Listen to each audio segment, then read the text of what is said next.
Dr. Hovind, I love your doctoral thesis. I've torn it to pieces with house and gaffle. I can't remember when I last pissed myself laughing. It's a good thing the thesis mopped the piss off the floor.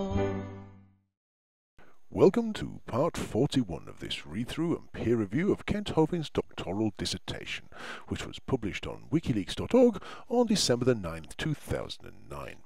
If you have not yet seen any of the previous parts of this series, then I recommend that you go back and see those first, as in this episode I will start off exactly where I left off in the last. In the last episode, Kent gave us two choices on how the universe got started. One was bullshit, the other one was a straw man. So we added a third. That seemed to put things right. In this episode, Kent goes back over old ground, in more ways than one. Kent continues, the choices are either the universe made itself, or God made it. Both are in the realm of religion. Yes, Kent, especially the way you describe it. Of course, there's the third option, the one we described in the last episode. That's the correct one. People that believe in evolution want to make you think that what they believe in is a scientific fact. Yes, Kent, it's a bit like the people who believe in creationism. Like yourself, they also want to make you believe that their particular brand of bullshit is a scientific fact. You even have your little organisations that try and lend an air of legitimacy to it all, such as the Discovery Institute. It's quite aptly named, really, when you think about it. I mean, Discovery, yes, they've yet to discover that they're talking complete bollocks. And Institute, because most of the people there need to be in an institute of some sort. A correctional institute, a mental institute, or even an educational institute.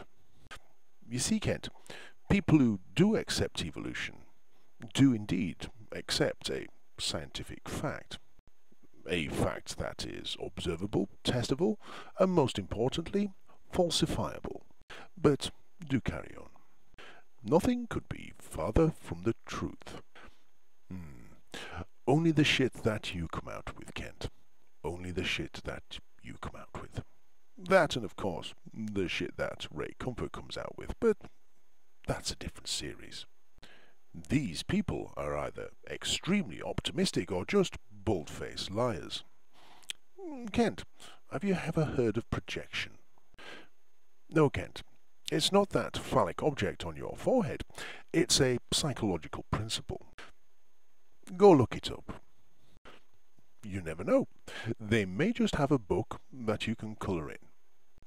Evolution is not a scientific fact. Yes, it is. It's actually not even a good theory. Yes, it is. It's just a hypothesis. Oh dear. Kent, you're getting fact, theory and hypothesis mixed up again.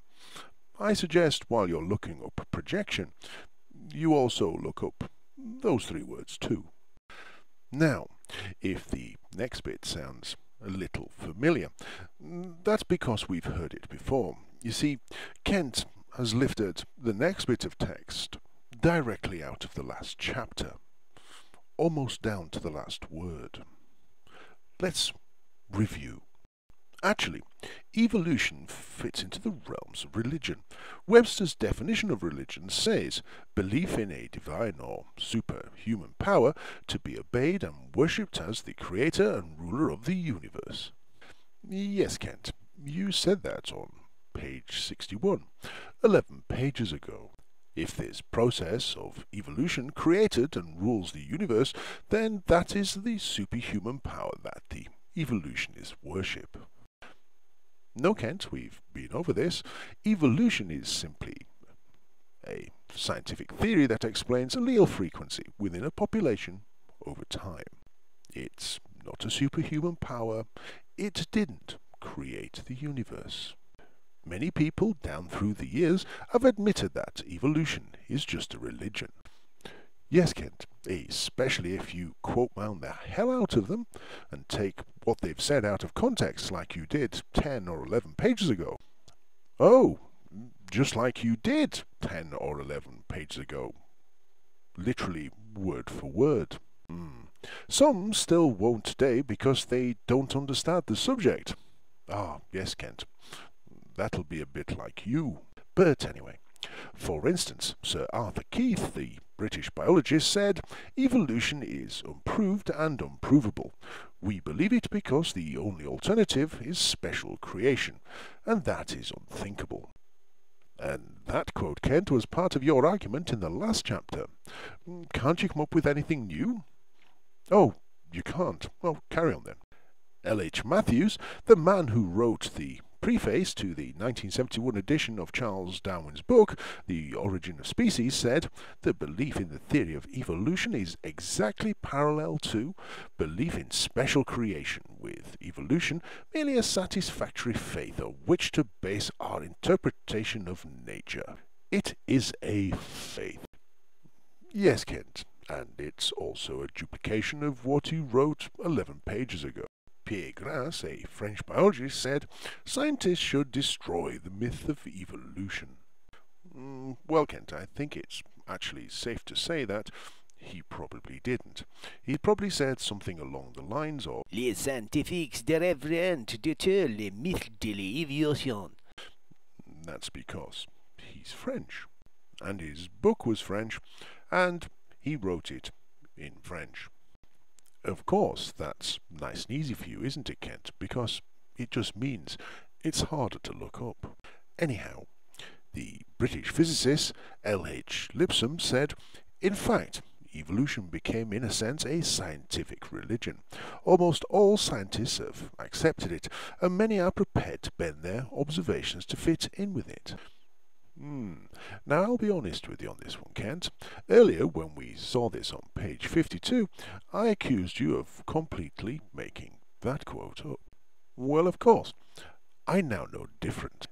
You see, as you don't actually properly cite your resources, it is rather difficult to find them, and it's made even more difficult by the fact that you actually get their name wrong. It isn't LH, it's LS, and it isn't Lipsome, it's Lipson.